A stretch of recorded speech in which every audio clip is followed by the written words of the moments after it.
Nós solicitamos ao senhor Eric Rodrigues que faça a gentileza de permanecer no palco, porque daremos sequência direta ao próximo painel, que tem como tema Fundo Garantidor e as alternativas de financiamento para os provedores. Nós temos o prazer de convidar para compor o palco a senhora Juliana Miller, assessora técnica do Ministério da Ciência, Tecnologia, Inovação e Comunicações. O senhor Vitor Salczuk, diretor de operações da Agência Brasileira Gestora de Fundos Garantidores. Senhora Rosilda Prates, diretora executiva da Associação de Empresas do Setor Eletroeletrônico de Base Tecnológica Nacional. O senhor André de Castro Pereira Nunes, superintendente da área de Defesa, Energia e Tecnologia da Informação da FINEP.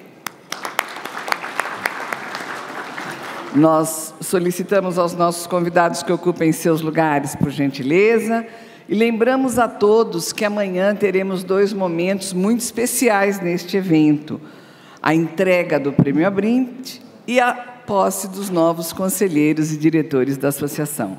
Participem e prestigiem. Neste momento, nós temos o prazer de convidar o senhor Eric Rodrigues para moderar este painel.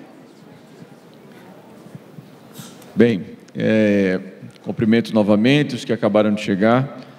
Nós, mais uma vez, achamos importante abrir espaço na programação da Abrint, do nosso encontro, do tema financiamento.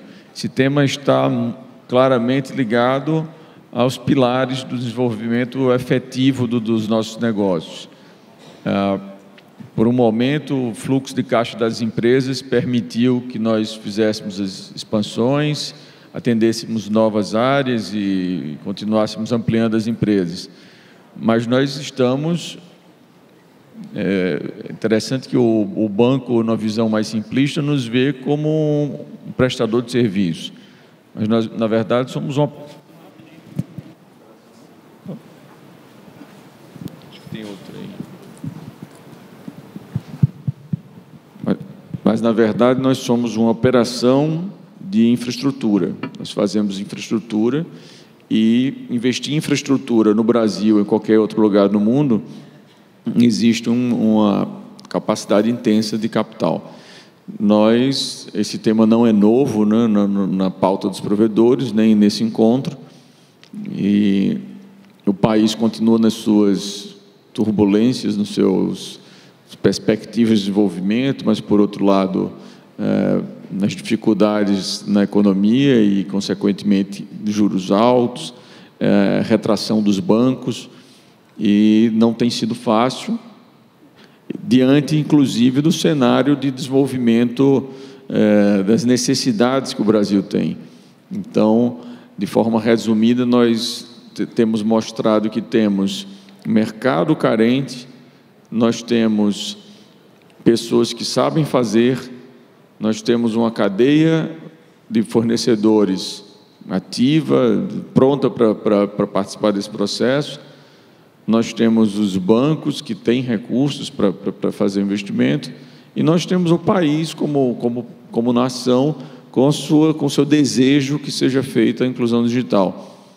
Mas falta alguma coisa, falta que esse ciclo, que esse processo funcione.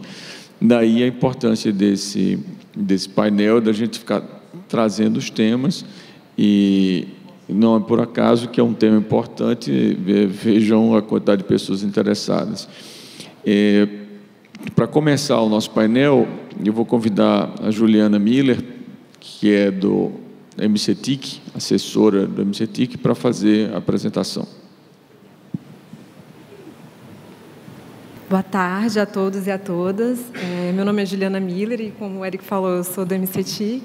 E, primeiramente, eu queria agradecer a oportunidade de falar nesse evento que é tão importante para o setor, né? Então, obrigada ao Eric e aos organizadores por convocarem o Ministério para participar desse momento, né? Mas a nossa maior satisfação é poder participar de uma política pública que vai efetivamente conseguir aumentar a capacidade dos provedores de tomarem crédito. E eu queria começar a minha fala dizendo que o governo, esse governo, ele considera o Fundo Garantidor uma prioridade, tanto que mesmo nessa condição digamos assim, adversa, né, de orçamento, o MCTIC teve um corte de aproximadamente 50%, né, do seu orçamento, e mesmo assim a gente está fazendo esforços para cortar recursos de outras áreas para fazer um aporte de 50 milhões no fundo ainda esse ano. Inclusive, ele vai ser incluído na Política Nacional de Telecomunicações, e para entender por que a gente considera isso tão importante, basta olhar os números, né? Então, quando a gente olha o PNBL, né, que começou em 2010, você vê que a gente conseguiu elevar o número de acessos de 34 milhões para 210 milhões em 6 anos. Isso foi um avanço muito grande. O problema é que a maior parte desses acessos ainda é móvel, então agora a gente tem que trabalhar para aumentar o número de acessos fixos no país. Quando você olha o número de acessos por domicílio, aí a gente vê que esse número ainda não é tão bom assim. Ainda tem 44% da população que não tem internet no município, e para um país que quer entrar na economia digital e se digitalizar e aproveitar todos os benefícios que essa nova economia tem para trazer, não tem como você pensar num país sem a conectividade no domicílio. E a gente entende, a gente sabe que os provedores regionais eles têm um papel fundamental na inclusão digital dessas pessoas que ainda não estão conseguindo se conectar à internet pelo seu domicílio.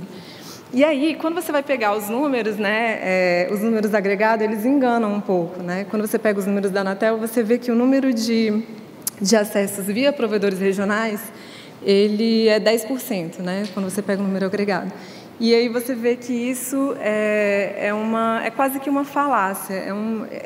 Pegar o número agregado, ele subestima o papel do pequeno provedor, dos provedores regionais para a inclusão digital do país. Quando você começa a desagregar, por exemplo, por região, que é o que esse gráfico mostra, você já vê que a região Norte, Sul e Nordeste já está acima da média do país.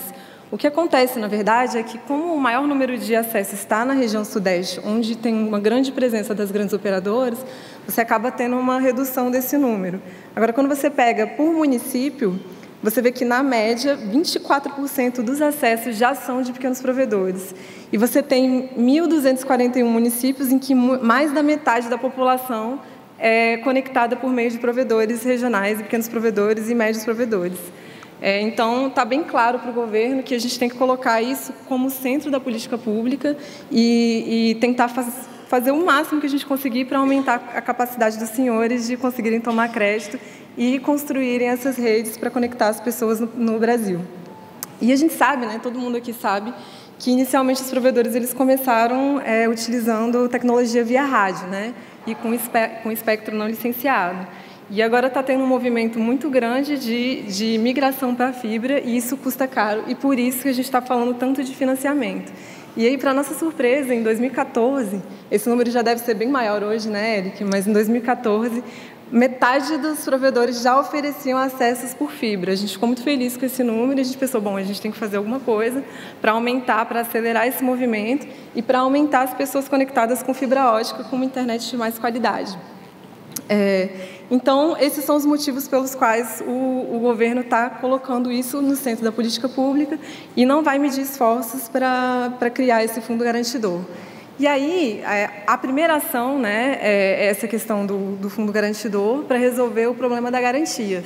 Eu já vou explicar aqui que a gente tem dois problemas. A gente tem um problema de limite de crédito, que os bancos dão para os senhores um limite que é inferior ao que os senhores precisam para construir uma rede de fibra ótica, e você tem o problema da garantia, que está relacionado com o limite, mas os bancos costumam dizer que isso é analisado posteriormente. Então, existem provedores que já conseguem pegar crédito, que eles têm um limite bom e o problema deles é simplesmente a garantia. Para esses provedores, o fundo ele já vai resolver e eles vão conseguir tomar o crédito, né? E é importante lembrar que o fundo ele não vai garantir todo o financiamento, ele é uma complementação da garantia. Depois o Vitor vai explicar, eu nem vou entrar em tantos detalhes sobre o fundo, porque o Vitor, que é da BGF, que é a gestora do fundo garantidor de vocês, vai conseguir explicar com muito mais propriedade e melhor, né? Mas é importante que os senhores tenham em mente que vocês têm que ter alguma garantia para entregar também. Mas o fundo vai poder garantir até 80% do financiamento, o que é um número muito bom. Além disso, a gente vai fazer um corte de 10 milhões por grupo econômico. E aí o objetivo aqui é evitar que um só provedor ou uma grande operadora pegasse o crédito, e usasse o fundo todo só para ela, né? A gente quer pulverizar e a gente quer que todos os provedores consigam ter acesso a esse fundo, principalmente nesse momento que ele ainda não vai estar tão capitalizado assim. Outro corte que a gente vai fazer é um corte de faturamento de 300 milhões. Então, para usar o fundo, você tem que faturar por ano, no máximo 300 milhões. Mais que isso, não vai conseguir usar o fundo. E aí, com isso, a gente consegue garantir que são os provedores regionais que vão estar usando esse fundo. Outra restrição que a gente vai precisar colocar é que tem que ser prestadores de SCM, para garantir que isso vai ser usado para acesso à banda larga e para empresas que estejam no mercado há pelo menos 3 anos. E aí, esses detalhes depois o Vitor vai falar melhor, né? Mas o fundo ele vai funcionar para garantir empreendimentos de até 66 meses, com prazo de carência de até 18 meses. Pode ser menor do que isso, os 2 prazos. E o capital mínimo que os provedores têm que ter de capital próprio no investimento, né, no projeto, é 30%, pode ser mais. E aí, como eu disse no início, a gente vai fazer em 2017 um aporte de 50 milhões, mas a previsão é que ocorram aportes sucessivos até chegar ao valor de 400 milhões em 2020. Esse número pode ser maior, dependendo do sucesso da política. Essa é a previsão inicial, mas a gente pode ampliar se essa política se mostrar um sucesso, que é o que a gente acredita que vai acontecer. O segundo problema, que é o problema de limite de crédito, a gente identificou que tem alguns provedores que têm esse problema. E aí, nesse caso, também, o André, da FINEP, vai falar um pouco melhor sobre uma nova solução que a FINEP está montando, muito boa, né, para financiar equipamentos de telecomunicações. Então, eles vão estar disponibilizando um fundo muito grande, ele vai explicar. Mas também tem a possibilidade de você pegar dinheiro no mercado privado. O problema é que isso exige muita organização e muito planejamento. Porque também não adianta nada a gente só disponibilizar o fundo e o provedor até vai conseguir usar o fundo, mas ele precisa fazer um investimento de 1 milhão e consegue 100 mil. Então, o fundo até vai garantir os 100 mil dele, mas ele precisa pensar em expandir esse limite de crédito. E aí, conversando com os agentes financeiros, né, enfim, Sebrae, todo mundo, né, a gente resolveu trazer aqui algumas dicas do que pode ser feito para tentar expandir esse limite e para tentar garantir que você vai conseguir pegar esse empréstimo no mercado privado, no mercado de capitais. A primeira coisa que tem que ser feita é, antes de tomar o financiamento, o provedor ele precisa analisar todos os seus fatores de restrição. O que é isso? Eu tenho dívida, eu tenho alguma dívida, eu tenho algum nome, meu nome está em algum cadastro de devedores, eu tenho algum processo judicial. E aí, às vezes, tem um processo judicial com a empresa com um valor muito baixo, mas que o gerente vai olhar e vai preferir não emprestar dinheiro para aquela empresa porque ele não sabe o que é aquilo ali. Mas se a sua empresa tem algum processo judicial com uma causa pequena, basta que você saiba explicar para o seu gerente, não, isso aqui é um valor pequeno, explicar qual é a história, porque o que o banco quer saber é se existe algum risco do juiz determinar o arresto dos bens daquele provedor, enfim, ou do empreendimento dele, enfim. Então, se existem restrições, elas têm que estar muito bem explicadas. No caso de bancos públicos, é importante também que os provedores olhem a questão das certidões negativas, porque ele não consegue pegar dinheiro em BNDES, Banco do Brasil, Caixa Econômica, sem antes tirar todas as certidões negativas. Então, tem que chegar com tudo isso pronto. Outra coisa são as próprias restrições do financiamento, né? Então, toda linha ela tem parâmetros mínimos de capital próprio, como, por exemplo, os que eu exemplifiquei anteriormente, né? Então, por exemplo, você tem que ter X% de capital próprio no financiamento, ou tem que ter X% de garantia própria para colocar no negócio. Então, antes de procurar o financiamento, o provedor precisa estudar as linhas e verificar se ele atende aquelas condições. Se ele não atender, ele precisa dar um jeito, ou reduzir o valor do financiamento, mas ele precisa chegar com uma proposta para o banco já redonda, sem restrições, em que você passe por essa primeira etapa das restrições. A segunda é saber justificar cada item de custo do seu projeto. Então, exatamente quanto você vai precisar e por que você precisa daquele valor, e o que vai ser usado em máquina, em equipamento, em fibra, em capital de giro, em recursos para fazer a obra, enfim, isso tem que estar muito bem explicado na proposta e no projeto. A terceira parte, que eu acho que é a mais importante para o banco, são os números da empresa. E esses números eles têm que estar muito bem estruturados e o quão mais acurado eles estiverem, melhor. Então, a gente sugere até que os provedores eles contratem profissionais, especialistas, para dar um ar profissional na proposta que ele faz para o banco. Então, o que o banco pede normalmente é o balancete, ou balanço, o último balanço, previsões de faturamento e fluxo de caixa o mais acurado possível. Isso é a variável mais importante para determinar o limite de crédito que o provedor vai conseguir. Isso tudo serve, todos esses 3 pontos servem para que o provedor consiga provar para o banco que ele tem capacidade de pagamento do seu empréstimo.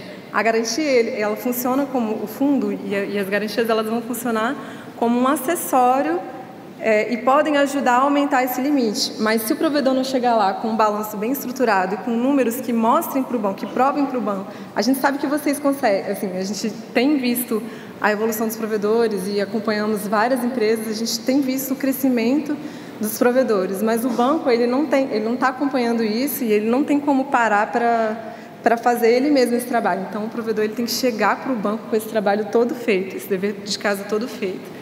E aí, para concluir, porque eu também não quero ficar tomando muito tempo para te deixar mais tempo para perguntas, até porque o Vitor vai ter muitas informações sobre o fundo para trazer, eu acho que vai gerar muitas dúvidas. Essa ideia de que a gente tem que trabalhar junto. O governo está tentando fazer o que ele pode para disponibilizar funding, então pela FINEP, e garantia pela BGF, mas os provedores também têm que fazer essa parte de profissionalizar a proposta financeira para que a gente consiga o máximo de financiamento para esse setor possível e levar a banda larga e massificar a banda larga no nosso país. Então, fica até a sugestão, Eric, da gente tentar pensar num trabalho conjunto com o SEBRAE, enfim, outras entidades que podem nos ajudar nessa formatação das propostas ou empresas de consultoria, porque é de todo o nosso interesse que essa política ela seja mais... Assim, a gente tem algumas previsões do que a gente acha que deve acontecer, mas a gente espera, a gente quer que, na verdade, que essas expectativas elas sejam todas superadas. E se isso acontecer, o governo pode sim colocar mais dinheiro no fundo garantidor para que a barreira ao financiamento não seja garantia. Pela atenção de vocês, muito obrigada e boa sorte.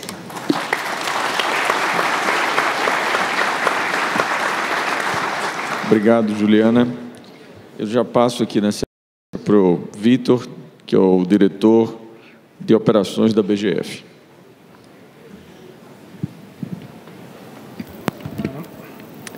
Bom, boa tarde. Eu queria agradecer também ao Eric, né, em nome da Brint, em nome da BGF, está aqui na Brint, para poder, né, a gente expor o que o governo está pensando em fazer para dar suporte, né, a esse desenvolvimento, né, no investimento, desenvolvimento de banda largas, né, que o Brasil tanto precisa. Então, acho que a Juliana colocou muito bem. O governo está fazendo um esforço grande, né, de disponibilizar a banda larga para a população brasileira. E através onde a gente pode chegar, né, é justamente aonde o mercado, né, não está sendo atendido. E onde é que a gente vai conseguir chegar nisso? Com os micros provedores, os pequenos provedores, né? E a BGF foi criada em 2013, é uma empresa pública, que hoje foi criada embaixo do Ministério da Fazenda, hoje ela está embaixo do Ministério do Planejamento. E ela foi criada para dar suporte e atuar onde o mercado privado não atua. A gente não vai concorrer com o mercado privado. Ou seja, nós estamos com o dinheiro do contribuinte e a gente quer tentar ajudar aonde o mercado privado não atua. Então, a gente é falha de mercado. Então, por isso que a Juliana já colocou, eu vou falar algumas coisas que ela já falou, tem limitações sim, a gente vai na pequena empresa, a gente vai dar suporte para a pequena empresa, para poder, né, expandir essa base de pequenas empresas e pequenos prestadores, né, de serviços de banda larga. Os grandes, teoricamente, ele já tem suporte de banco, já tem balanço, já tem capacidade de tomar risco, os bancos já tomam risco dele, mas os pequenos provedores não têm. Então, o que a gente precisa, a gente tem bastante banco querendo dar financiamento, mas não querendo tomar o risco.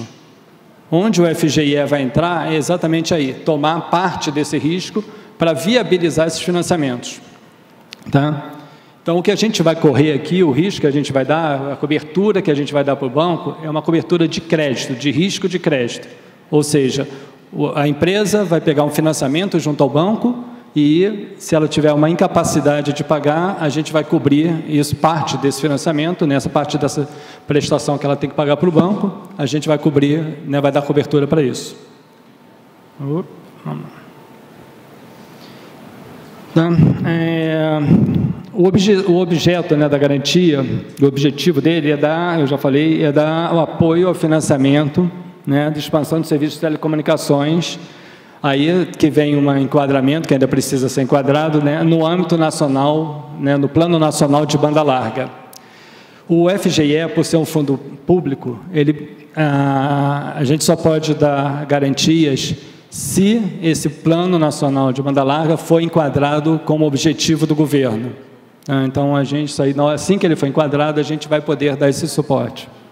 Então, o que a gente vai, né, o segundo objetivo é dar conforto, né, para os bancos financiadores, para eles poderem dar o financiamento, né? E uma outra é a gente alavancar, como a gente vai estar dando garantias, né, o fundo, o dinheiro do que o governo está colocando nesse fundo, ele consegue alavancar mais financiamentos. Ele não é 1 para 1, o fundo pode, por ser uma seguradora, né, por ser uma garantia, ele pode trabalhar alavancado. Então, quando a Juliana falou aqui, né, que o fundo pode ter até 400 milhões, né, para esse setor, a gente pode tomar risco de até 2 bilhões de investimentos, de financiamento. Então, esse fundo, né, porque ele é diversificado, o risco é diversificado, então a gente consegue tomar mais riscos com menos dinheiro. Então, essa garantia não é 1 para 1. Vou falar um pouquinho aqui das condições do financiamento. É só deixar uma parte aqui, que elas não estão fechadas ainda. Vocês vão ver que a gente ainda tem negociações para fazer, a gente já foi bastante fundo, né, já elaborou uma grande parte disso, mas ainda pode ser mexido. A gente ainda tem conversas para ser feitas com a Brint, conversa para ser feita com o setor bancário, né, que vão ser os financiamentos, que a gente já pensou bastante, já conversou bastante, mas o produto ainda não está finalizado, mas já está bastante avançado. A linha de crédito é para o banco financiador. O valor máximo de financiamento, conforme a Juliana falou, são de 10 milhões, tá, por grupo econômico. Então, um grupo econômico, a gente só vai poder garantir tomar um risco daquele grupo econômico até 10 milhões de reais. Tá? Acima disso, a gente acha que esse grupo econômico que possa ser financiado acima de 10 milhões, o mercado privado vai querer tomar esse risco. Quem pode operar são operadoras, né, com serviços de comunicação, SCMs, com no mínimo 3 anos de atuação. Por que tem que ter no mínimo 3 anos de atuação? Para não ser startups.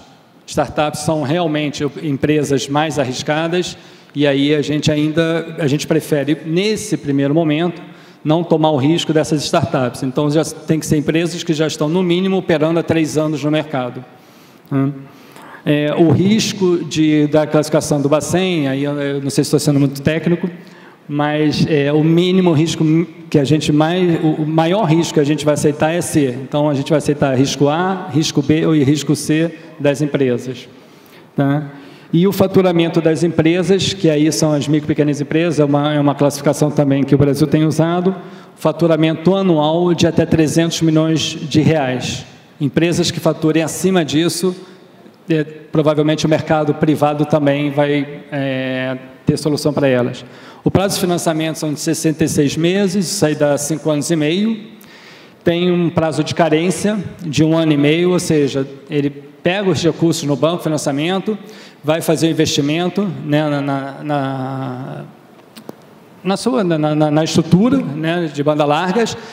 No primeiro ano e meio, ele só vai pagar juros, e a partir do segundo ano, né, desse 1 ano e meio, né, é que ele começa a pagar a amortização e juros. Então, a gente acredita que 1 ano e meio seja suficiente para ele desenvolver a base, vender o produto e começar a arrecadar para começar a poder pagar a amortização desse financiamento que foi dado. E a gente está achando que os pagamentos vão ser mensais, tá? Isso vai ter que fechar com os bancos ainda. O sistema de amortização é SACS, aí a gente pode passar meio que voando. A liquidação também, isso aí não tem problema. Eu não sei, Eric, se essa apresentação a gente pode disponibilizar, tá, no site da Brint, quem quiser, a gente pode deixar aí. A gente vai querer que tenha uma conta de reserva, né, de 3 meses de prestações, né, e repactuação de condições de financiamento. A gente também, a empresa está com dificuldade, o banco ela pede um rescalonamento da dívida, a gente pode analisar e tem possibilidade de fazê-lo. Aí, como a Juliana tinha falado, o que a gente quer é viabilizar o financiamento. O fundo de garantia, que é aquele que está lá embaixo, né, o FGIE, ele é uma das possibilidades de dar garantia para o banco. Então, se o banco já estiver satisfeito de dar um financiamento, né, de correr aquele risco, e não precisar do fundo, para a gente está ótimo, a gente não vai competir com o mercado. Então, se ele já estiver satisfeito com a hipoteca, penhor de ações, uma fiança, um aval, e puder tomar aquele risco, financiar aquela operação, sem a necessidade do governo dar esse apoio, não tem problema para a gente. A gente é uma das possibilidades de garantia, né, que o banco vai ter para poder dar o financiamento. Aí agora eu vou falar um pouquinho das condições da garantia, né, para aqueles financiamentos que eu falei um pouquinho agora. A modalidade, a cobertura de risco de crédito, o contrato, né, o contratante é o banco, é o financiado, desculpa, é a empresa, e o beneficiário é o banco. Então, a empresa contrata para dar em garantia aquele financiamento que ela está dando e o banco é o financiado. Então, se a empresa não conseguir pagar, a gente paga pela empresa, né? E depois, lógico, vai correr atrás do prejuízo, a gente vai cobrar da empresa sim. Tá? A gente vai se subrogar nas mesmas garantias que o banco está tomando. Uma coisa que eu não falei, o fundo, ele não é um fundo a fundo perdido. Né? Não é para fazer doações para as empresas, é para viabilizar o projeto das empresas. Então, se por acaso tiver um default, a gente vai querer tentar recuperar a indenização, o dinheiro gasto, né, indenizado junto ao banco. Então, a gente vai voltar contra os acionistas da empresa. Tá? Isso aqui a gente só está viabilizando, não é um fundo perdido. Né? Eu gosto de lembrar que isso aqui, da onde vem esse recurso, é do contribuinte brasileiro, de quem pagou imposto, do dinheiro, né, da União. Então, a União está fazendo aporte nesse fundo para dar garantia para esse produto. O limite, né, depende um pouco naquela proporção ali de capital próprio, capital de terceiros, cobertura mínima e cobertura máxima. O ideal para a gente, para atingir a cobertura máxima lá de 80%, é que os acionistas dessa empresa coloquem 30% de capital próprio e peguem 70%, né, de financiamento. Aí a gente teve uma demanda, falar, pô, mas 30% às vezes é muito. Tudo bem. Então, quanto menos os acionistas colocarem de dinheiro, menor vai ser a nossa cobertura, o percentual de garantia da gente. Né? Então, se for 20% de capital próprio, a gente vai chegar até 60% de garantia. Se for só 10% de capital próprio, a gente vai chegar a 40% de garantia. Tá? Aí tem uma parte de subscrição de cota pelo banco financiador, eu acho que isso aí a gente pode passar um pouquinho. Conta-garantias vai ser as mesmas que o banco está pedindo, a gente vai entrar num processo de conta-garantia também, aí é caso a caso, a gente vai analisar cada empresa, o que pode ser dado de conta-garantia. O pagamento da comissão pecuniária, que é o prêmio de seguro, né, ele é pago antecipadamente para a gente. ele pode ser financiado, a Juliana, a gente conversando hoje no avião, ele pode ser financiado, o banco paga, aliás, o cliente paga, ele pode receber esse financiamento do banco e incluir no valor da prestação, então o prêmio pode ser financiado. Tá? E o evento gerador é uma inadimplência, né, superior a 90 dias, o banco tem até 180 dias para pedir a indenização. Que aí eu já antecipei. O pagamento da honra, a gente vai pagar 100% da parcela, limitado àquele percentual de cobertura, 80, 60, 40, seja ele qual for.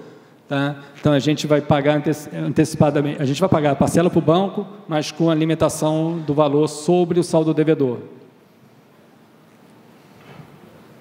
E aí é só um esquema, um quadrinho simples, né? O garantidor, que é o FGE, a empresa, né, de serviço está ali embaixo, ela contrata a garantia junto ao FGE para dar em benefício, né, ao banco financiador, e o banco financiador dá o financiamento para ela. E aí são as próximas etapas que eu falei que ainda falta a gente, né, o produto ainda não está pronto hoje para ser lançado no mercado, é a ideia, mas eu acho que até o final do ano a gente consegue, né, Juliana? Espero que sim. A gente precisa ainda, né, da emissão desse ato, né, do Poder Executivo, enquadrando a banda larga, né, como uma prioridade nacional, né, para poder ter apoio do FGE. A gente ainda vai conversar com a Brint e também com alguns bancos sobre esse produto. Se precisar, a gente vai fazer algum ajuste. Né?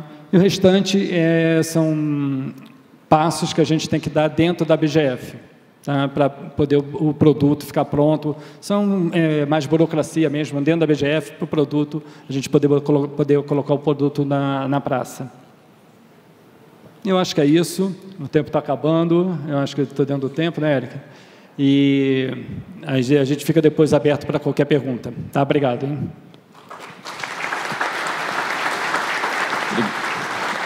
Obrigado, Vitor.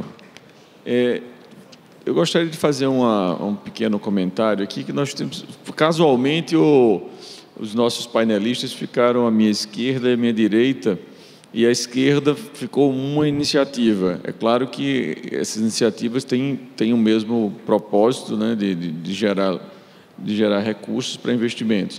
Mas nessa primeira iniciativa, nós temos aqui um processo do MCTIC, que vem, né, sendo construído já há alguns anos, a partir de uma provocação da Brint de mostrar o mercado potencial, e que teve agora o envolvimento da BGF, que tem, né, evoluído junto à BGF. Então, essa é uma iniciativa. Sobre essa iniciativa, eu queria colocar para vocês que não tenho como esconder dentro da nossa inquietação para que as coisas aconteçam, né, e uma frustração com o ritmo que as coisas andam. Ao mesmo tempo em que eu sei que não depende da vontade de vocês, que entendo que tem a mesma vontade que as coisas aconteçam. Mas ao mesmo tempo que eu resisto a essa inquietação e essa expectativa que realmente nós possamos fazer as coisas acontecerem, que se acesse, enfim, esse fundo garantidor. Inclusive, ontem, uma pessoa aqui da plateia fez uma colocação para o secretário de Telecomunicações, o André Borges, fazendo uma comparação difícil, né, mas dizendo das expectativas do empenho do Executivo com se a massificação da banda larga realmente está no centro da política pública, e tem se dito muito isso, eu acredito que está.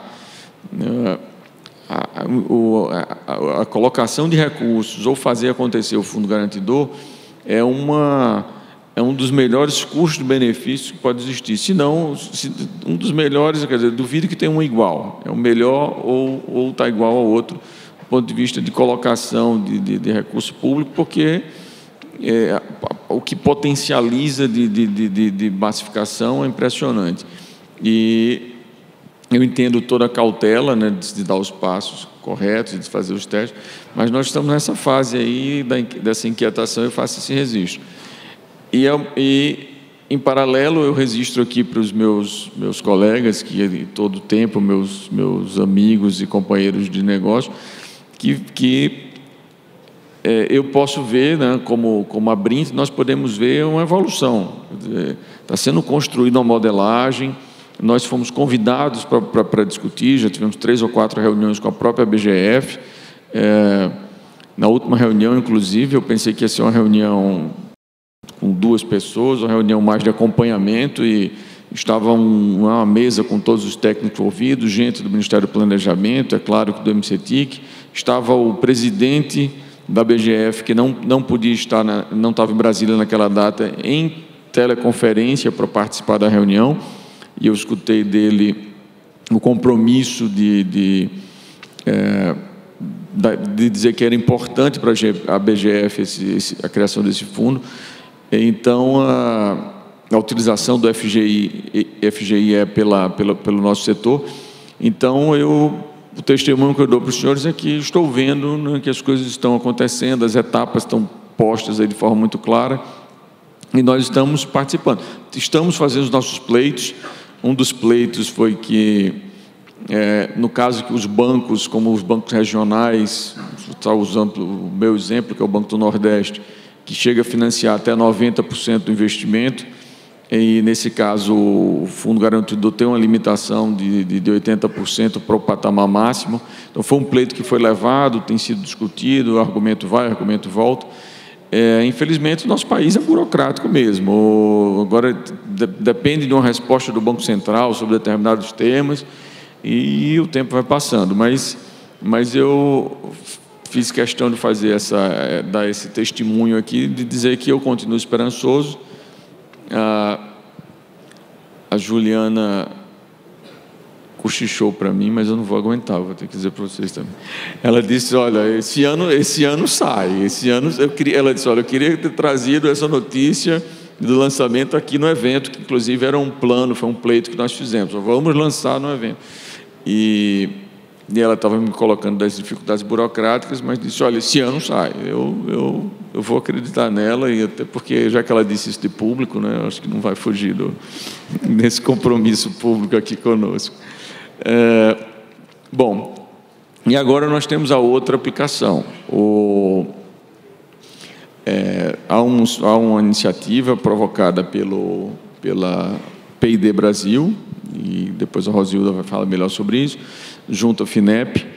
Nós também tivemos com a FINEP tem tido a mesma sensibilidade e preocupação, e estão aqui conosco. Então eu passo para o André Nunes, que é superintendente da FINEP, para fazer as suas colocações.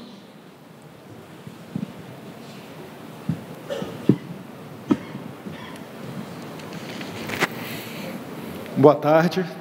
Eu queria agradecer o convite do Eric para participar desse evento.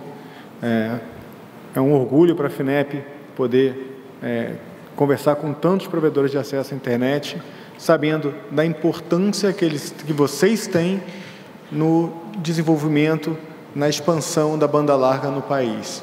Quando a gente vê a apresentação de slides, as informações que foram mostradas pela Juliana, minha colega de ministério, a gente percebe que a importância se mostra ainda mais relevante quando a gente trata das regiões mais carentes.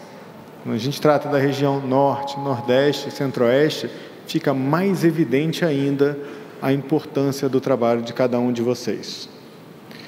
Vamos lá. A minha apresentação hoje, eu vou apresentar como a FINEP apoia as empresas de telecomunicações. Então, eu vou passar rapidamente para o próximo slide, para dizer que a FINEP é uma empresa pública ligada ao Ministério da Ciência e Tecnologia. Então, a gente trabalha sempre em conjunto com a equipe do Ministério. A gente está completando esse ano 50 anos. Ontem, na reunião, na abertura do evento, o diretor da FINEP, Márcio Girão, diretor de inovação, falou exatamente disso, que nós estaríamos completando 50 anos e que teríamos algumas novidades que serão divulgadas nesse dia 19 de junho, que vai ser o evento de 50 anos da FINEP. No entanto, ele soltou algumas coisinhas. Já que ele soltou, eu vou apenas mostrar o que ele falou. Qual é o objetivo da FINEP? A FINEP atua no financiamento à inovação em toda a cadeia de inovação, desde a pesquisa básica que acontece nos laboratórios, nas universidades, até os grandes projetos estruturantes de inovação, como, por exemplo, no setor de vocês, o satélite. A FINEP financiou o desenvolvimento, a construção e toda a transferência de tecnologia que está sendo feita no satélite geoestacionário brasileiro, que foi lançado há poucas semanas pela Telebrás. A FINEP trabalha da seguinte maneira, ela trabalha basicamente com 5 instrumentos. Ela faz financiamento não reembolsável para ICTs, que antigamente chamava de fundo perdido. Obviamente, não é nada perdido, o dinheiro que a gente investe nas universidades serve para capacitar, serve para gerar novas ideias, inclusive para gerar novas empresas que vão tocar o futuro do país. Temos também financiamentos reembolsáveis para as empresas, são operações de crédito, e essa eu vou desenvolver um pouco mais com vocês, esse assunto. Temos chamadas públicas de subvenção econômica para empresas, ou seja, são editais que são lançados em cima de problemas específicos, em que a gente seleciona, junto com o comitê, quais são os projetos que têm mérito para fazer um aporte de subvenção econômica, que é recurso não reembolsável para as empresas. É bom lembrar que nos últimos anos o tema de banda larga sempre esteve presente nas chamadas de subvenção econômica. Então, de uma maneira ou de outra, às vezes era banda larga, às vezes era inclusão digital, utilizando TV digital e canal de retorno, então utilizando o set-top box. Boa parte das empresas hoje que fornecem acesso à banda larga fornecem outros serviços também, inclusive de televisão. Logo, ela é detentora do canal de retorno e poderia também estar enquadrada nessas chamadas de subvenção econômica. Além disso, a FINEP faz investimento em fundos, então a gente coloca recurso em alguns fundos de investimento e esses fundos selecionam empresas nas mais diversas áreas para fazer o apoio. E fazemos também investimento direto. A FINEP vira sócia das empresas. Aqui é importante mostrar quais são as áreas principais. A primeira linha é toda minha, defesa e aeroespacial, tecnologia da informação e comunicação, energia renovável. Temos ainda a indústria de óleo, gás e indústria naval, o complexo da saúde e o desenvolvimento de tecnologia social e tecnologia assistiva. E esses são os setores prioritários, não quer dizer que a gente não apoie outras ações em outros setores, são só os prioritários. Eu acho que eu não preciso dizer para vocês a importância do setor de telecomunicações do Brasil, mas eu vou dizer algumas informações básicas. A telecomunicações responde a 2/3 do setor de TICs, a geração de aproximadamente 500 mil empregos diretos, movimenta cerca de 234 bilhões a receita operacional bruta das empresas em 2015. Eu tive uma dificuldade com o dado de 2016, porque como os balanços de 2016 só fecharam agora, por obrigação, em abril, maio, então eu não tinha como consolidar essas informações ainda, então por isso que eu coloquei os dados de 2015. E as empresas desse setor investem cerca de 30 bilhões por ano. Quando a gente pega esses dados e começa a ver a importância do setor, a gente também tentou ver de que maneira o setor de telecomunicações estava se comportando, né? Como é que a gente vê o setor? A gente vê que é um setor que tem crescimento, né? A gente está crescendo constante, apesar da queda aqui de 2014 a 2015, mas é bem pequena essa queda. Entretanto, a gente verifica o seguinte, essa linha mais laranja, ela mostra a taxa de crescimento. Então, a gente continua crescendo, a receita operacional bruta cresce, e vai crescer, eu acho, sempre, porque a demanda por novos serviços de comunicações, a demanda por mais banda, a demanda por mais dados, faz com que a gente aumente as receitas, mas a taxa de crescimento está baixando. Então, é preciso fazer alguma coisa diferente para que a gente volte a crescer nos níveis que a gente estava crescendo antes. E aí, a missão da FINEP é isso, como é que a gente faz com que a gente tenha e que a gente possa impulsionar o crescimento desse setor tão importante e tão relevante para o país. A gente comparou um pouco também, para ver a necessidade de investimento, como é que se dava o investimento em diversas tecnologias. Quando a gente pega o período de 2004 a 2007, que é o período de implantação e expansão da 2G, os investimentos eram da ordem de 14 bilhões ao ano. Quando a gente fez um salto para a tecnologia 3G, esse investimento já subiu mais ou menos 10 bilhões. Né? É claro, tem um período que tem de transição, a gente teve aquele 3G Max, que não era 4G, também não era exatamente um 3G, enfim. E agora, com 4G, os investimentos estão na ordem de 35 bilhões ano. O que acontece? Em breve vem a 5G. Como a gente está vendo mais ou menos um crescimento de 10 bilhões ano para cada uma das tecnologias, então a gente percebe que vai ter um ciclo de investimento muito alto. E a FINEP tem que ajudar nesse processo. Como que a FINEP pode ajudar?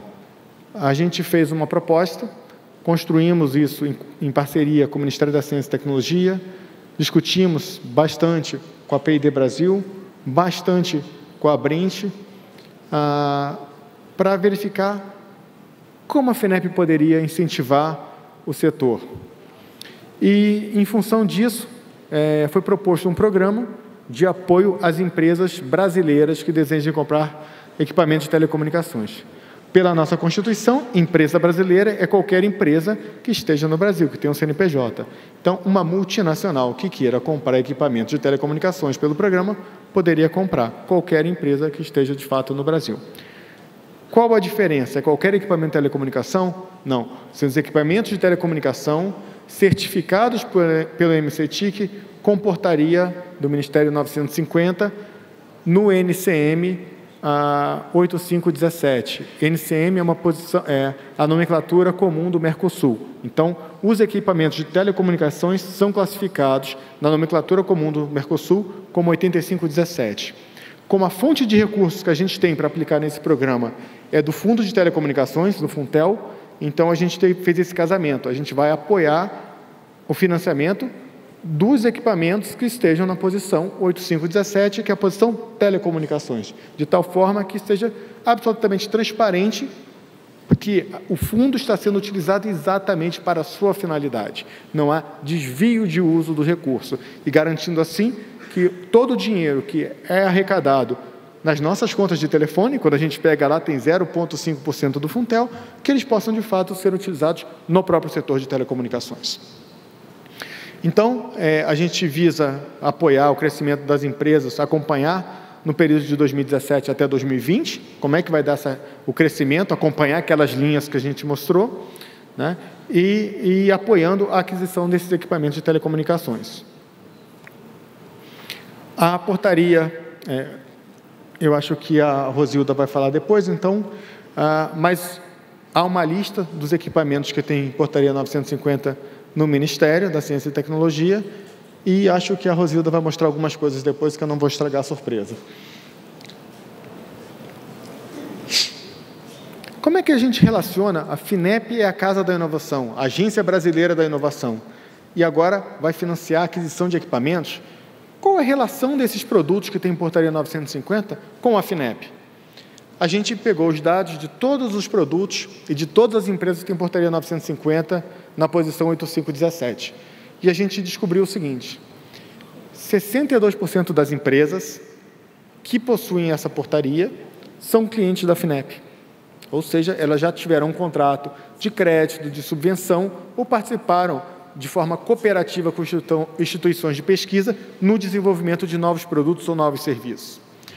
Quando a gente vê a quantidade dos produtos das empresas que são clientes da FINEP e que têm portaria 950, aí isso fica mais evidente da importância de que a FINEP está cumprindo sim o seu papel, porque 90% dos produtos que têm portaria 950, NCM 8517, são de empresas que são clientes da FINEP, que foram clientes da FINEP.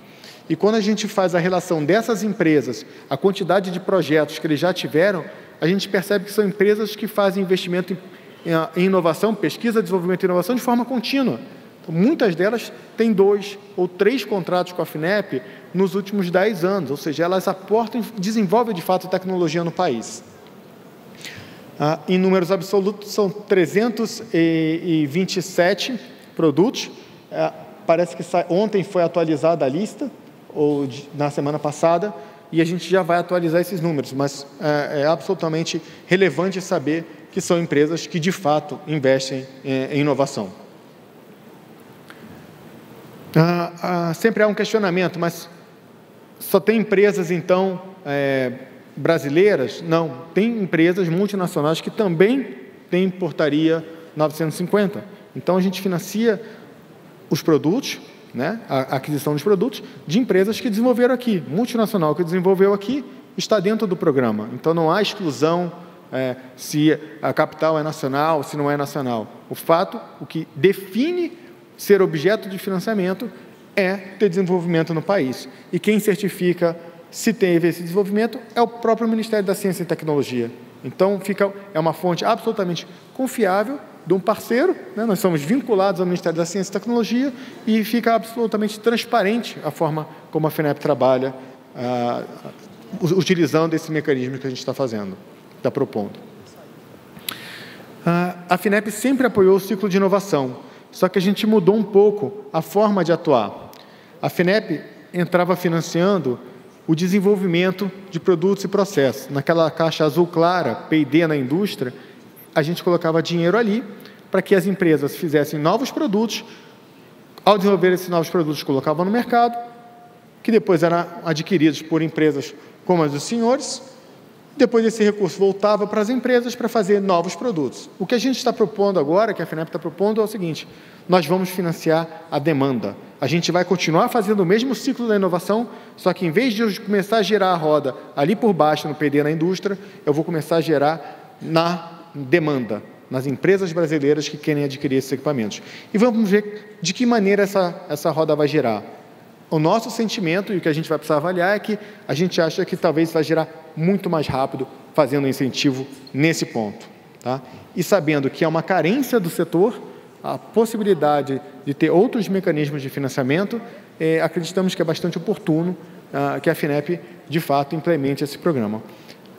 O Márcio Girão, o diretor, falou aqui ontem que o lançamento vai ser no dia 19 de junho, no Museu da Manhã, no Rio de Janeiro. Então, aguarde para que seja feito, de fato, o lançamento. Essa é a ideia da proposta que foi discutida junto com a diretoria da FINEP e junto com as demais instituições que foram consultadas. Quais são as condições para esse financiamento? A proposta foi de taxa de juros de TR mais 7%. A TR hoje é 2%, isso daria uma taxa de 9% ao ano. Eu tive conversando com algumas pessoas e um dos provedores de acesso à internet, conversando comigo, eu não vou dizer o nome aqui, na empresa, me informou o seguinte: André, quando eu me financio para fazer aumento de rede, para comprar equipamento, as taxas, às vezes que estão relativamente boas, chegam a ser 2% ao mês. O que daria, em 12 meses ou em 36 meses, uma taxa de juros muito mais elevada que 9% ao ano. Tá? A FINEP vai participar com até 80% do valor do projeto, ou seja, esses 20% seriam a contrapartida da empresa, para garantir que a empresa está firme na proposta de aquisição e, de fato, compromissada com o aumento da sua capacidade de rede. Uma carência de 12 meses. E por que 12 meses? 12 meses, conforme a gente discutiu em inúmeras reuniões, é o tempo necessário para que seja montada a infraestrutura, para que você consiga, de fato, capturar os clientes e para que você consiga começar a receber as receitas do serviço desses clientes. Então, quando a gente consultou algumas empresas, conversamos um pouco, falando: André, 12 meses é exatamente o prazo que bate com o nosso prazo necessário de carência. Um prazo total de 36 meses, ou seja, tem 24 meses de amortização. O valor mínimo por projeto é R$500 mil, e aqui tem uma mudança significativa, porque nós vamos operar diretamente com os clientes. Não vai ser uma operação indireta. A proposta é que seja feita de forma direta. E a FINEP só trabalhava diretamente com os clientes para operações maiores que 10 milhões. Então, nós ajustamos, de fato, a forma de trabalhar e precisamos ser ainda mais eficientes para conseguir fazer com que esses 500, que a gente consiga trabalhar no horizonte de 500 mil. E, importante, a FINEP continua com as políticas operacionais vigentes, ou seja, uma empresa, um fabricante de equipamento que queira hoje desenvolver um projeto de inovação, fazer um novo equipamento, ele recebe uma taxa de telecomunicações, a taxa é um pouquinho mais baixa, é TR mais 5%, as condições mudam um pouquinho, são um pouco melhores, por quê? Porque tem um risco tecnológico. Ele está arcando todo o risco de desenvolver, de se organizar, de pesquisar e, a partir daí, colocar um produto no mercado, que é um risco menor do que o risco de adquirir um equipamento, que é um risco apenas de mercado, de eu ter dimensionado de maneira adequada, de eu conseguir conhecer a minha região e implementar um projeto adequado para essa região.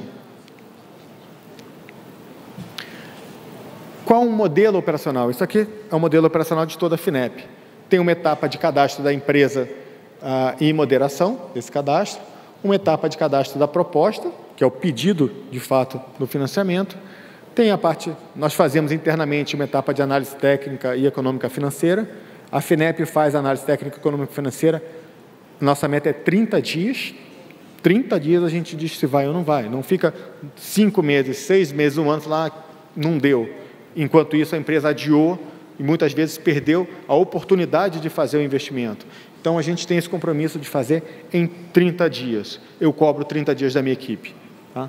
O que eventualmente acaba passando é que, por confusão de, às vezes, do dia da semana que fica pronto para a reunião de diretoria, enfim, às vezes passa um pouquinho do tempo, mas a nossa média está em 35, que é bem próxima dos 30 dias, e é um prazo razoável para a empresa que solicitou o financiamento saber se vai ou não vai adiante. Depois dessa análise, tendo o ok, é uma etapa de cadastro de documentação jurídica e de garantia, a gente faz a contratação e faz a liberação. E, ao final do projeto, a gente faz a parte de prestação de contas. Toda a metodologia de análise e de acompanhamento dos projetos foi simplificada para a gente fazer isso de maneira absolutamente dinâmica, até porque o nosso desafio não é só fazer rápido, mas fazer um volume de operações direta muito maior do que a gente processa normalmente. A etapa de cadastro já está aberta, então as empresas que quiserem se cadastrar já podem acessar o nosso site. Essa é um pouco da cara do site da FINEP. A primeira pergunta que quando você abre o site é: tem um projeto inovador? Se você tiver, você clica lá, você diz: eu sou uma empresa e eu quero apresentar um novo projeto e quero cadastrar. Clica no cadastro. A partir dali você clica e cadastra a sua empresa. Um conjunto de perguntas. Meu tempo já esgotou aqui, eu estou fingindo que não estou vendo, mas o negócio fica piscando aqui embaixo, então eu não vou conseguir me concentrar. Mas, de qualquer forma, já está aberta a etapa de cadastro. Nós criamos um e-mail, chama cp_telecom@finep.gov.br, serve para tirar dúvidas. As empresas que quiserem mandar as suas informações, dizer: eu tenho interesse no programa, me manda o link para fazer o cadastro, a gente pode ajudar. Então, esse e-mail já está ativo. Se vocês quiserem mandar e-mail, pedir informação, alguma sugestão, podem utilizar esse e-mail que foi criado especificamente para tratar de telecomunicações. Eu, por fim, agradeço a oportunidade de poder conversar com vocês nessa tarde. Obrigado. Obrigado, André. Obrigado, André. A parte que eu gostei mais foi, pela primeira vez eu vejo uma apresentação que tem um valor mínimo, né? Porque, em geral, tem o valor máximo dele é o valor mínimo. Bom, antes de passar para a Rosilda, eu só queria dizer para vocês que eu já estou acompanhando aqui as perguntas. Nós já temos 4 perguntas feitas pelo aplicativo, então eu sugiro que as pessoas, quando forem fazer as perguntas, então façam também pelo aplicativo, que a gente já segue uma ordem que existe aí. Vamos tentar vencer as perguntas que vão aparecer. Rosilda, por favor.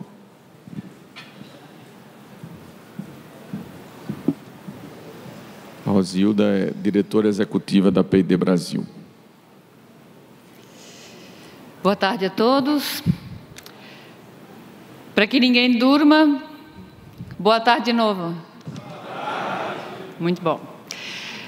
Eu vou fazer uma intervenção rápida, é mais para destacar a importância dessa iniciativa e de como a gente conseguiu fechar as pontas de interesses entre as duas associações, a PID Brasil e a Abrinte, e para colocar para vocês como é que vocês têm acesso a essas informações, onde vocês conseguem buscar a relação dos produtos que atendem aos critérios que a FINEP colocou para atender a caracterização da operação, né? Então, de forma rápida, para quem não teve no ano passado aqui na minha apresentação, eu sou diretora executiva da PID Brasil, que é a Associação das Indústrias de Base Tecnológica Nacional. São indústrias que têm um agressivo investimento em pesquisa e desenvolvimento e que têm, em média, 70% do seu portfólio com o reconhecimento de bem desenvolvido no país, que são esses critérios que a Portaria 950 chancela. E são publicados no Diário Oficial da União, essas portarias, onde vocês vão colocar essa informação nos seus projetos para a FINEP aprovar. Então, são empresas que têm, em média, 25 anos no mercado. A gente fatura algo em torno de 4 bilhões de reais por ano. E desenvolvemos tecnologia de telecom, de segurança, de rede, de automação bancária, industrial, de saúde e de energia. Aqui a gente vai falar sobre produtos telecom, que são a base de suporte para a expansão da banda larga no exercício dos seus serviços e do objeto de política desse país. Só para ratificar um pouquinho o porquê da importância de indústrias com tecnologia nacional. As empresas com desenvolvimento tecnológico nacional agregam 85% de riqueza para o país, que é essa primeira coluna. As empresas que só manufaturam produtos aqui agregam 52% e os produtos importados, 30%. E vocês têm uma função importantíssima nessa cadeia de valor, nessa cadeia de negócios, porque vocês são parte importantíssima desse mercado. Então, quando vocês adquirem um produto com tecnologia nacional, vocês corroboram para a manutenção da riqueza no país, para fomento da cadeia de negócios aqui no Brasil. Para a expansão dos negócios, a gente estabeleceu uma agenda muito estratégica entre a PID Brasil e a Abrinte. E procuramos entender quais as dificuldades de crédito que foram características do porquê não faturarmos algo em torno de 400 milhões de reais o ano passado. Nós deixamos de faturar 400 milhões de reais o ano passado, porque não conseguimos levar os nossos produtos a vocês. E o que aconteceu foi porque vocês não têm crédito. Vocês não tinham disponibilidade de recursos para investimento. Aí, o que nós fizemos? A Abrinte e a PID Brasil desenvolveram uma estratégia conjunta de interlocução com a FINEP e buscamos fomentar discussões em torno de como vamos resolver o gargalo de crédito para o segmento de provedores. E aí, subsidiamos a FINEP com informações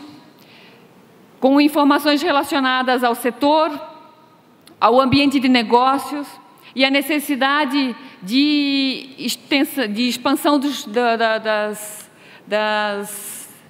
negócios de vocês. E aí começamos a estruturar modelos de operações que seriam relevantes e que poderiam atender às condições que vocês necessitam. E aí o André, naturalmente, já embalou o discurso e já nos trouxe sugestões que ele já vinha pensando. Aliás, ele teve um insight nas férias, né, André? De como estruturar uma operação de crédito para resolver o problema do mercado com relação à operação de baixo custo, operação de fácil acesso. E aí eu destaco o porquê de ser estratégico FINEP. Porque a FINEP ela não precisa passar pela Caixa Econômica, pelo Banco do Brasil, é uma operação direta. Isso significa que a gente economiza algo em torno de uns 6, 8 meses de discussão e de negociação com os bancos. Como o André estava dizendo, eles estão com um time de 35 dias para aprovar o perfil da empresa. Então, adiantem e incluam as informações das suas empresas no cadastro da FINEP, para que vocês decidam, vou fazer ou não a operação. A gente tem o diferencial do porquê as empresas com tecnologia nacional. Porque nós estamos aqui, ao lado de vocês. A gente tem treinamento disponível. A gente tem assistência técnica ao lado de vocês. A gente tem qualidade e reconhecimento do desenvolvimento tecnológico dos produtos. A gente tem capilaridade. Onde vocês estão, a gente está. E nós temos, principalmente, as portas abertas das indústrias para vocês visitarem. Ou seja, nós somos a continuidade de vocês. Nós somos o suporte para vocês expandirem seus negócios. E a gente quer ver cada vez mais 5, 10, 15, 20 anos de provedores se estabelecendo, amadurecendo e se fortalecendo no mercado. A gente fez um exercício muito macro do que é a topologia, bem simples da rede. E aqui vocês conseguem entender onde as empresas da P&D Brasil estão. Onde as empresas com reconhecimento de desenvolvimento tecnológico estão para apoiar os seus investimentos. Todas essas empresas aqui atendem aos critérios estabelecidos pela FINEP para poder levar crédito a vocês. Inclusive aqui no evento a gente tem as empresas com expositores aqui, com um stand aqui. Então, dá para vocês imediatamente seguirem e iniciarem discussões de negociações para suporte ao seu planejamento e expansão das redes. Planejamento de curto prazo, para pensar modelo de negócio e pensar investimento daqui a 5 anos, onde eu quero chegar, e sentar com a FINEP e planejar isso.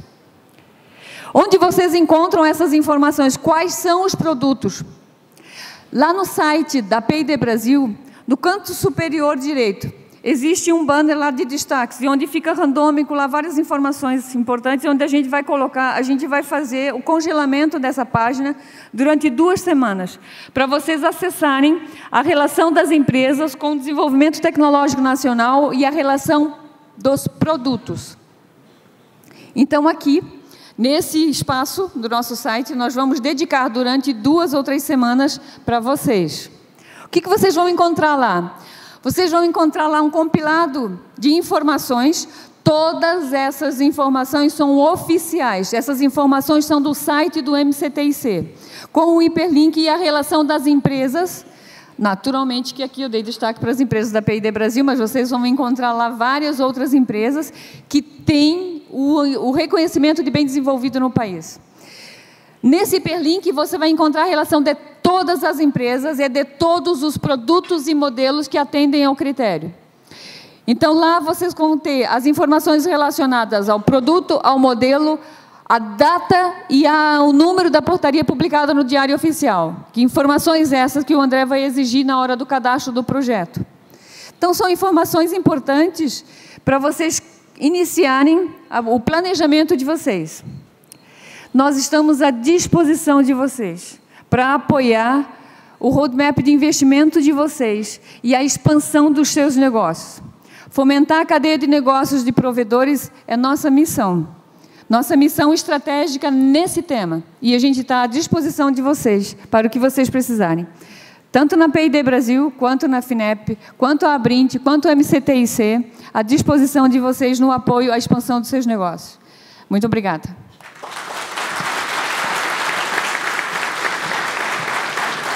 Obrigado, Rosilda.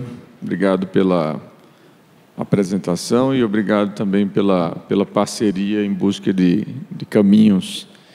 Bem, nós já temos 5 perguntas e eu gostaria de pedir o pessoal para usar o software. As primeiras perguntas estão ligadas aqui, estão entre a Juliana e o Vitor. Vou deixar com os dois aqui, eles vão dividindo aí as respostas. Tá. A primeira é a pergunta que a gente... Na verdade, a gente tem brigado há um tempo, né, antes da gente chegar na conclusão de que a gente precisava fazer um fundo garantidor, uma das primeiras ideias que vieram, até dos próprios provedores e a Brint, é por que os bancos não podem usar a fibra como garantia? E aí nós fomos aos bancos perguntar por quê, e a resposta foi bem simples e clara. Olha, a gente não vai usar, não tem como, porque a fibra é um ativo com liquidez. Então, o que acontece hoje é que, na prática, no banco, você não vai conseguir usar a sua rede como garantia. Mas, aí, quando a gente montou o fundo, né, discutindo as questões todas operacionais, enfim, o fundo ele precisa aceitar alguma coisa como a gente chama de contra-garantia, né, que é o que o provedor pode fazer para aumentar a capacidade dele de pegar mais garantia, né? Então ele dá lá várias coisas e aí sim a gente vai aceitar a fibra, não? Ô, Vitor, talvez ele possa. O Vitor pode dar mais detalhes, mas assim a fibra ela vai ser aceita como contra-garantia para o fundo garantidor. O ideal da gente, né, é que a gente consiga monetizar essa conta-garantia, né? Ou seja, do fundo vai sair recurso, dinheiro. A gente vai indenizar o banco e, teoricamente, a gente tem que conseguir monetizar essa contra-garantia, seja ela qual for, para recuperar o fundo, para poder continuar dando mais garantias. Eu não posso, né, usar a fibra para dar garantia em cima dela. Então, se a gente realmente conseguir um jeito de monetizar, ou seja, a estrutura está lá, a fibra está lá colocada, a gente pega ela como garantia, leva a leilão, vem um outro provedor que queira comprar, por exemplo, essa estrutura, e a gente consiga monetizar, então eu acho que sim, ela pode servir como contra-garantia. O ponto principal é se a gente consegue monetizar, né? Eu acho que nós estamos tentando fazer esse trabalho junto a alguns bancos para mostrar que o valor da fibra colocada, o banco pensa de forma mais simplista, ele pensa, a fibra está no poste. Se for arrancar essa fibra e depois tentar vender, eu perdi o dinheiro todo. E o que a gente está dizendo é, se a fibra vale R$ 3, R$ 4 o metro, depois que ela está no poste, ocupando a posição estratégica e já implantada, ela vale 15. Quer dizer, a soma do custo seria 10, mas ela já vale 15 por uma questão de oportunidade. Então, nós também estamos fazendo esse trabalho de sensibilização aí dos bancos nesse sentido. Próxima. É o mesmo assunto. É a mesma resposta. É a mesma resposta. Se esse projeto, a gente conseguir monetizar esse projeto, ele vai servir para a gente vender para alguém, monetizá-lo? Se conseguir, a gente pode usar como garantia. A gente ainda não sabe, essa proposta não tinha sido feita ainda para a gente, e se a gente conseguir provar que eu consigo monetizar, entendeu? Depois da gente recuperar, ele pode servir como uma contra-garantia, mas a gente ainda tem que fazer o estudo. As duas últimas. Próximo, por favor. Essas aqui são você. Aqui também, de novo, a BGF. Vamos lá. O produto dentro da BGF, a gente espera estar com ele pronto nos próximos 3 meses. Tudo. Só que a gente ainda tem um problema orçamentário no Brasil, e está bem forte, né, da capitalização do fundo, né, por parte do MCTI. Então, eu não sei se isso vai acontecer até o final do ano. A gente espera que sim, que aconteça. Mas a estrutura do projeto, do produto, a gente acha que no último trimestre ele está pronto. Vitor... Aquela discussão que a gente tem que fazer com a Brint, com os bancos, e passar internamente, entendeu? A gente acredita que o último trimestre agora, a gente está... Faltam 6 meses para acabar o ano, 7 meses. A gente acredita que no último trimestre ele possa ficar pronto. Em uma das conversas que nós tivemos na BGF, se falou que mesmo que o MCTIC ainda tivesse um atraso nesse aporte junto ao fundo, mas que houvesse um compromisso claro de fazê-lo, a BGF iria usar os recursos existentes, e isso ainda está de pé? O que a gente tem lá é que o fundo foi capitalizado com recurso da BGF. Então, ele já tem lá hoje 500 milhões de reais que a gente capitalizou. E aí, o que a gente tinha combinado, né, é que ia ser meio a meio. Então, cada real que fosse colocado pelo MCTIC, a gente ia colocar um também. Então, a gente pode, sim, pensar em usar, vamos lá, a disponibilidade é 50 milhões. Então, vou usar 50 milhões da BGF, vamos dar garantia em cima de 50 milhões, tá? E quando vier os próximos 50, né, a gente acaba alavancando mais. Mas a gente só tem que ter ideia, consciência que os 50 primeiros milhões vão acabar muito rápido. Então, na hora que a gente usar esses 50 milhões, se não tiver a capitalização do restante, o produto vai parar. Tá? Mas a gente pode, sim, pensar em usar primeiro a parte da BGF que já está lá. Eu queria só confirmar se o pessoal aí da filmagem, se pegou essa declaração, se eu preciso pedir para ele repetir. Pegou? Obrigado. A gente pode precisar usar no futuro. Deixa, Eric, assim, é uma coisa que a gente está muito preocupado também. O que a gente quer é realmente botar esse produto, né? Eu falei, o produto não está, a parte do FGE ainda não está operacional. A gente capitalizou o FGE com 500 milhões. Então, o que a gente precisa, o dinheiro parado no tempo, lá no FGE, para a gente é o pior dos mundos. Entendeu? O governo colocou dinheiro na BGF, a BGF colocou dinheiro nesse fundo, entendeu? E o dinheiro está parado. O Brasil precisa de dinheiro, né? O orçamento da gente é curto, o que apertou é curto. Então, quanto mais esse dinheiro fica parado lá, as pessoas ficam perguntando, mas vem cá, para que tem esse dinheiro? Então, não é melhor pegar e botar em outro lugar, escola, não sei o quê, previdência, né? Então, a gente precisa, sim, colocar esse produto. A gente mais lá na BGF, o que a gente mais quer, que eu brinco, eu falo com o meu pessoal toda hora, é tirar a boleta.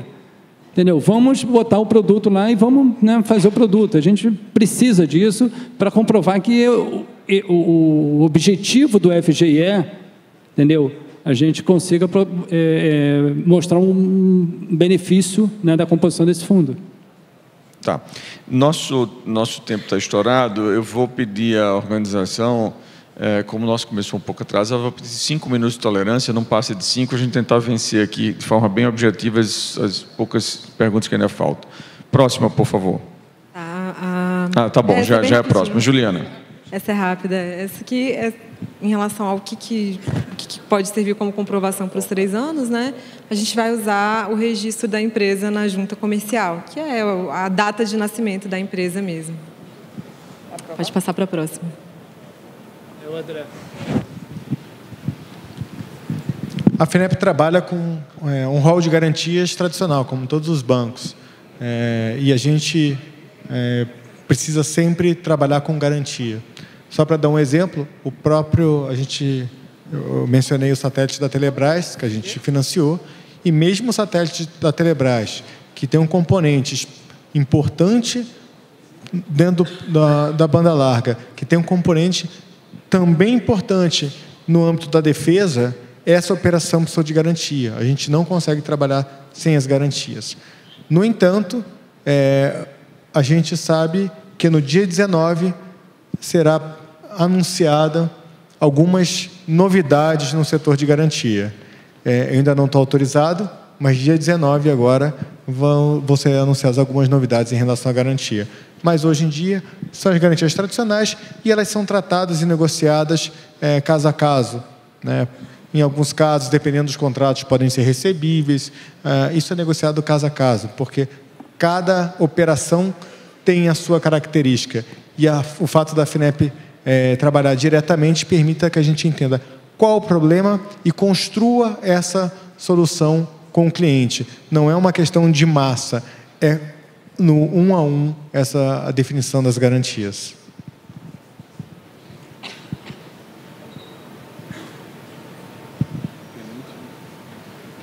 Essa já foi? Próxima.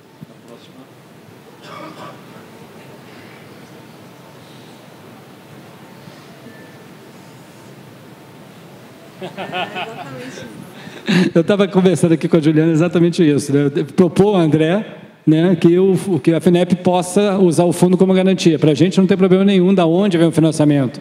Se vai ser da FINEP ou se vai ser de banco, né, o nosso risco permanece o mesmo. Então, se a gente pode conversar com a FINEP, né, e se a FINEP quiser usar o fundo como garantia, conta a garantia para poder o financiamento, para a gente não tem problema nenhum. Eu acho que a BGF é muito gentil, eu agradeço você oferecer, mas eu acho que a FINEP tem que dar o jeito dela e conseguir as garantias dela. Não vamos misturar as coisas, não. porque aí a gente fica com 2 linhas, senão as 2 viram uma. Eu acho que quanto mais melhor, né? Mas, obviamente, a gente pode conversar e verificar quais são as condições, quais são as possibilidades para a gente trabalhar junto num fundo garantidor. Bom, vamos para a última. Eu já estou vendo que é a Juliana que vai responder.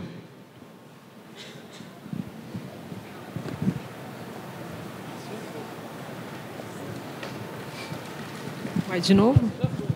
Não, está no sentido inverso. É a última, é do Fernando. Eu vou lendo aqui. Um provedor de internet que possui o CNPJ há 3 anos, mas formalizou o SM apenas 1 ano depois da abertura da empresa. Computando o tempo de SM inferior ao requisito mínimo de 3 anos, como seria no aspecto de preencher o tempo mínimo? O que a gente prefere é que a empresa esteja operacional há 3 anos. Se ela fez o ajuda e não foi operacional, só está operacional no último ano, a gente prefere que ela seja operacional há 3 anos, tá? Porque exatamente ela não é uma startup, não é uma empresa que ela já tem algum histórico, né, de existência. Ok. Eu agradeço muito a participação de todos vocês e espero que nós tenhamos ainda esse ano boas novidades no financiamento dos provedores. Obrigado a todos.